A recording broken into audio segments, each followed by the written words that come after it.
Hi everyone. So in today's demonstration, I'm going to be demonstrating a tool that's been around for a while now in Simple GIS Client, but I don't believe we've ever created a video demonstration of it. And that is the ability to create hillshade or shaded relief imagery from an elevation data set. And so for today's demonstration, I actually have an elevation data set that I've loaded into a map here in Simple GIS Client. And it has a simple grayscale gradient indicating different levels of elevation based upon the level of gray. And if I expand my table of contents so we can see this layer here, I see for this particular elevation data set, the elevation varies from almost 24 meters up to a little over 56.5 meters.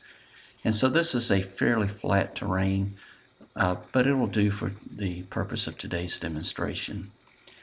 And really, the hillshade or shaded relief imagery just basically creates a raster image, taking this elevation data and giving it a depth perception so that you can more readily see the elevation changes and the slopes in your resulting raster image. And so to begin, you can load any elevation data set that's contained in a TIFF image, single band image. So that's a fairly common format for elevation data sets. Simple GIS also supports elevation data sets in a DEM format. So to generate your hillshade or shaded relief imagery based upon your elevation data, you can find this tool at the top of your map under the geoprocessing menu. So if you actually click on this menu option, and you'll see it drop down, and about a little past midway down, you'll see a menu option called Create Shaded Relief Imagery. And so if you simply click on this menu option, you'll get a new dialog box that will appear. And the first thing you notice is at the top of this dialog box, there are a couple of tabs. One is for single file processing. So if you just have a single elevation data set that you want to process, this is a tab you'd want to use. And if you had several raster elevation data sets and you wanted to create shaded relief or hillshade imagery from, you could click on this multi-file processing tab. And this would allow you to load several files at once and create your shaded relief or hillshade imagery from those files. For today's demonstration, I'm going to be focusing on just the single file processing. So the first thing you're going to do is come here to your source. It says DEM, so Digital Elevation Model, so that you can use that format if you have that format available. Or like I said, you can also use a single banded TIFF image that has your elevation data in it. And so to select your source file, you simply come to your button with the folder icon, click on this, and then you'll get this file dialog box that'll pop open, and you'll select the source of your elevation data. And for today's demonstration, I'm using actually a TIFF image, and I have it located in this single folder here, so I can just simply click this image or just double click on it to select it, and I see that it populates it here under my source file. Now I need to choose an output file for my resulting raster image that's going to have my hill shaded raster image in it. And so to do that, I'm going to click on this button with the floppy disk folder icon on it. And again, I'll get a file dialog box that pops up, and I can just select the folder that I want to save the image to, and I'm going to accept where it's at right now, and then just give it a name for the folder. So I'm just going to call this my hillshade, and I want to put a G on it, because one of the things we're going to demonstrate is you can do by default a grayscale hillshade, or if you wanted to apply a color gradient, you can do that as well. So we're going to stick with the grayscale for now, and it'll input, you can either create a bitmap image, a JPEG, or an MRI, which is a simple GIS format. Now the MRI file is nothing more than a pyramid image file format with JPEG images, and so basically it creates a tiled JPEG with pyramids for better performance. And so to do that, if I don't put any file extension on my file name, by default it's just simply going to go to a bitmap. But I'm going to go to an MRI file format. So I'm going to add that file extension to my file name and click Save, and now it populates this in my output file. Now the options I have for creating my hillshade is, one is the azimuth direction of the light source. And so this is a degree measurement with 0 degrees being north, and then it goes clockwise, so 90 degrees would be east, 180 degrees would be due south, west would be 270, and then 360 would be north again. So at 315 degrees, it would put the light source in the northwest corner. And then the altitude is just a degree measurement above the horizon for the light source. And so I have it set, by default, it's 315 degrees for the light source orientation, which is in the northwest, like I said, at an altitude of 45 degrees above the horizon. The third parameter that you can change is called the Z-scale. And this parameter is important because it can basically put your elevation data in the same units of measurement as your X and Y plane units of measurement. And so, for example, if your image data for your elevation data set was in a state plane coordinate system that had X and Y linear units of measurement in feet, and your elevation data was in meters, you would want to apply the Z scale here, would be the conversion factor to convert your elevation data into the same units of measurement as your X and Y plane. So in this case, you would need to convert meters if your elevation data was in meters to feet if your map projection was such that your X and Y plane units of measurement was in feet. So in this case, you would want to multiply, your Z factor would be essentially 3.28, which is the conversion factor to convert meters to feet. Likewise, if your elevation data was in meters, but your actual map projection for your raster data set was in a geographic projection, so your X and Y units were in degrees, then this Z-scale factor would need to be a factor to convert meters to decimal degrees. And so this gets a little more tricky if your raster image is in native geographic format, because obviously if you've dealt with map projections, you know that your units of measurement in decimal degrees varies as you change in latitude. And so in this case, if you're dealing with imagery around the equator, for instance, your Z factor would be different than if you were dealing with imagery located in the northern extremes of the hemisphere. And so you can use a simple formula to basically calculate an approximate Z-scale factor for that. And the formula is simply this.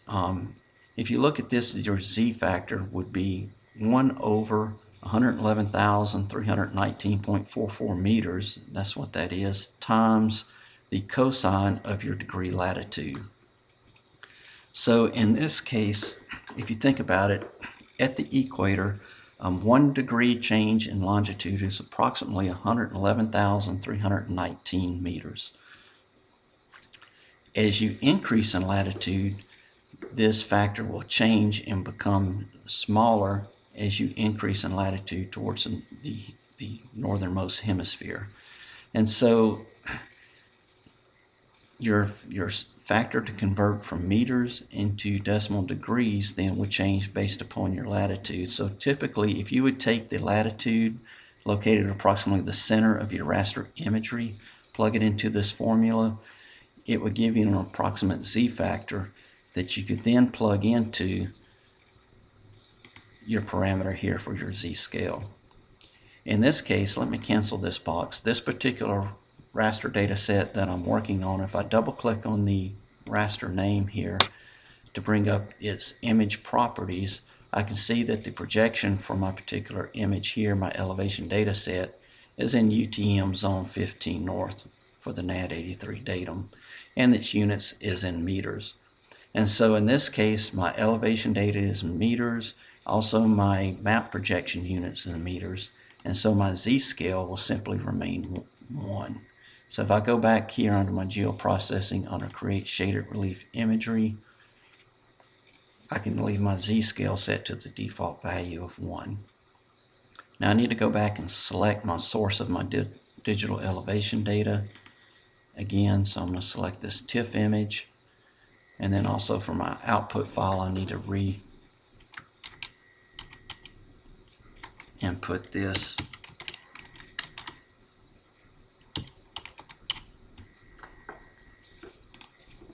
file name. Now since I am outputting as an MRI file, like I said, this is a simple GIS image format, which is nothing more than a tiled pyramid JPEG. I have some other parameters I can set here, which is the JPEG quality. So for your JPEG quality, from a visual standpoint, if you've dealt much with JPEGs, you know that you can reduce this down quite a bit to probably 70 to 85% with no real visual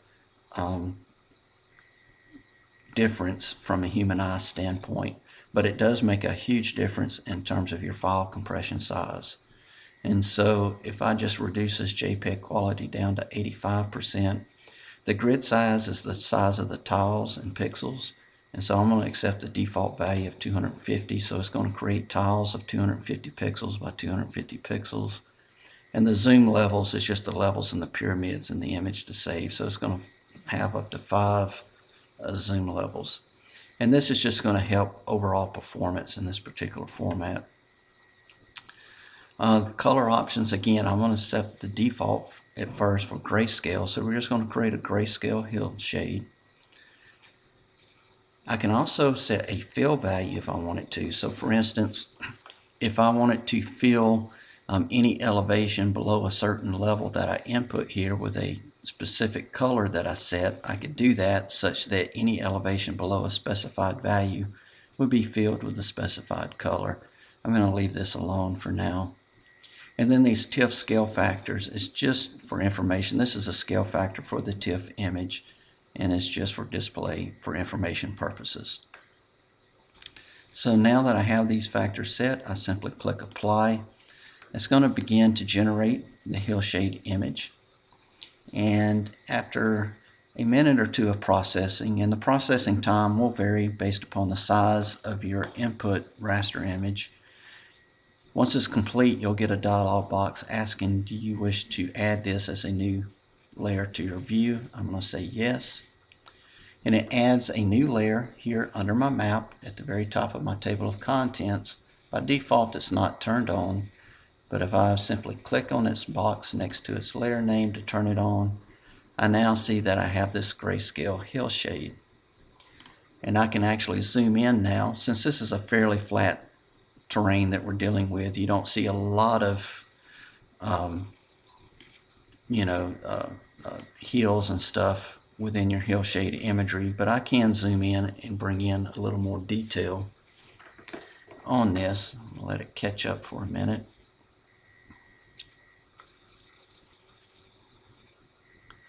And as it comes in, you can see more of the detail from the hillshade here. And so you can see there's a fair amount. This is for this particular elevation data set that I was using, it does have some fairly high resolution elevation data within it.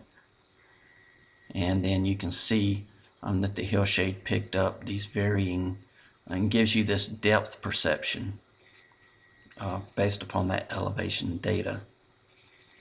Now, like I said, this is a grayscale image. If I wanted to create a color image, I can come back underneath my geoprocessing, come to my Create Shaded Relief Imagery.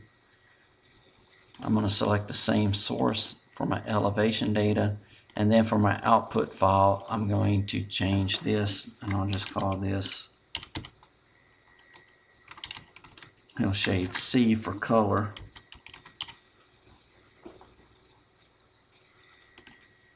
And now I'm going to keep all of my same parameters. I'll change my JPEG quality back to 85. But now under my color options, I'm going to choose a color gradient. And this allows you to choose a gradient instead of grayscale. It's going to use a color gradient based upon the elevation ranges from the lowest to the highest. And it's going to have a gradient. It's going to start with this olive color and it's going to go to this maroon. And of course, I could change these colors by choosing from this color selection here, if I so choose, to whatever I wanted this color gradient to be. And then the color blend is the blend with the background of the Hillshade imagery. So it's going to make this color gradient semi-transparent and blend it in with this Hillshade depth perception that we have built in. And so I'm going to leave it set to 50%. And I'll leave all these other parameters the same, and I'll click apply. Once again, it'll begin generating this imagery, and it'll take it once again a second or two, a minute or two, depending upon the size of your input elevation data. And then once it's done, once again, you'll get the prompt whether you want to add it to your view. I'm going to select yes. I'll turn off these other layers and then turn on our Hillshade now in the color with the color gradient.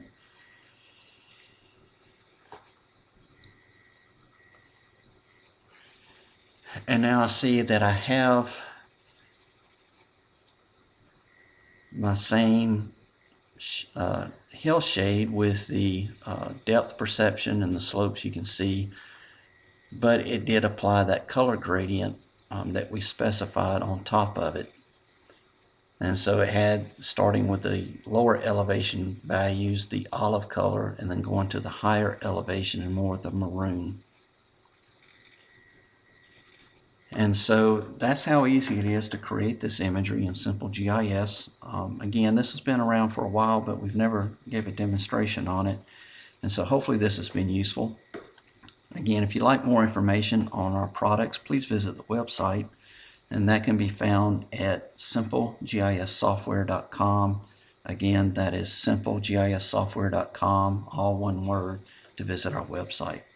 Thank you. Have a good day.